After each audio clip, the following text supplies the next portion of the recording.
Social Distortion mendapatkan pengakuan nasional selama era punk tahun 80-an yang menuntut keunggulan. Sebuah self yang digambarkan sebagai hard ass, macho group, Social Distortion menggiling jalan melalui gerakan punk Fullerton, California, dengan melakukan hal mereka sendiri sambil berkomitmen pada seni mereka. Nyanyi, penulis lagu, gitaris, dan vokalis Mike Ness menarik dari sisi suara musisi 50-an seperti Johnny Cash, Eddie Cochran, dan Chuck Berry, dan menambahkan ke mereka kecemasan punk yang meledak-ledak. Campuran itu bersama dengan kemauan untuk bekerja keras sebagai sebuah band, pada akhirnya menempatkan Social Distortion ke dalam arenanya sendiri.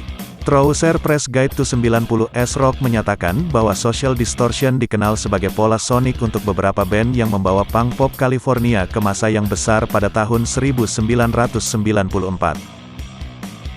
Mike Ness dan gitaris Dennis Danell mendirikan Social Distortion pada 1979 ketika mereka masih di sekolah menengah. Mereka mengklaim bahwa merasa lebih sebagai band sosial daripada band politik. Social Distortion mengatakan nama itu hanya cocok dengan banyak penulisan lagu mereka. Mereka mulai membuat musik dengan filosofi bahwa belajar memainkan instrumen adalah prioritas. Jeffrey Resner dari Rolling Stone mengutip Mike Ness pada tahun 1990 yang menyatakan, "Kami tidak pernah benar-benar menjadi bagian dari apa yang kami sebut ketukan terlarang, memukul drum dan berteriak ke mikrofon." Pertunjukan langsung Social Distortion awalnya mencakup aksi-aksi seperti Rolling Stones dan Creedence Clearwater Revival. Umum di antara kelompok punk dan alternatif, Sex Pistols adalah pengaruh yang menonjol. Mike Ness menyatakan dalam sebuah wawancara oleh Chris Mundy dari Rolling Stone, "Ketika saya mendengar Sex Pistols orang-orang itu terdengar seperti yang saya rasakan.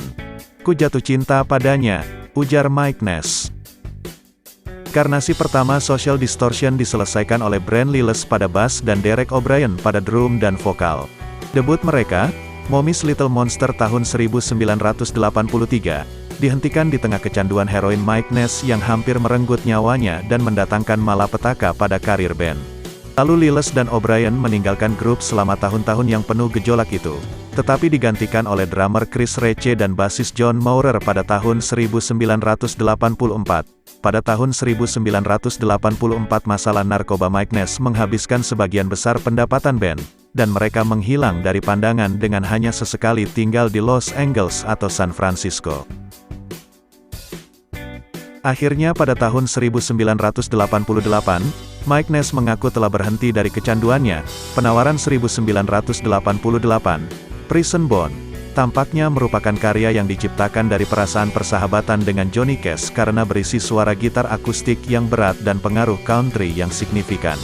Social Distortion bekerja keras selama tahun 90-an, mengeluarkan album label besar pertama mereka yaitu Social Distortion, bersama dengan IP berjudul Story of My Life and Other Stories pada tahun 1990. Mike Ness dan rekan-rekan bandnya melakukan apa yang harus mereka lakukan untuk mempertahankan keadaan. Mike Ness mengecat rumah dan Maurer bekerja di toko tukang cukur setidaknya selama 8 bulan sebelum kembali ke studio untuk proyek berikutnya.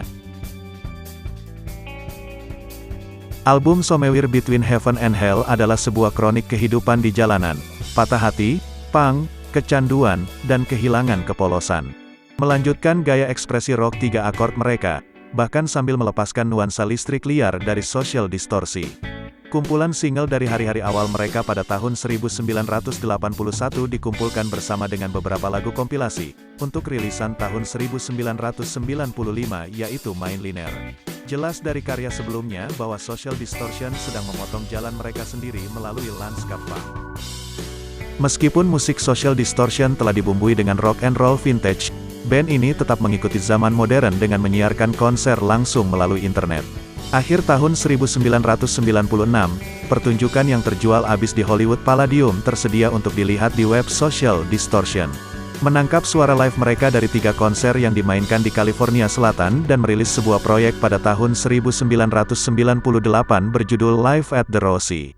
Kembali ke perusahaan rekaman label kecil, album live mereka dirilis oleh Time Bomb. Dan itulah sekelumit dari perjalanan band Social Distortion. Jika ada yang kurang pas silahkan tuliskan di kolom komentar dan berkomentarlah dengan bijak. Artikel ini didapat dari sumber luar negeri yang telah resmi dipublikasikan. When I was young, I was invincible. I find myself not thinking twice.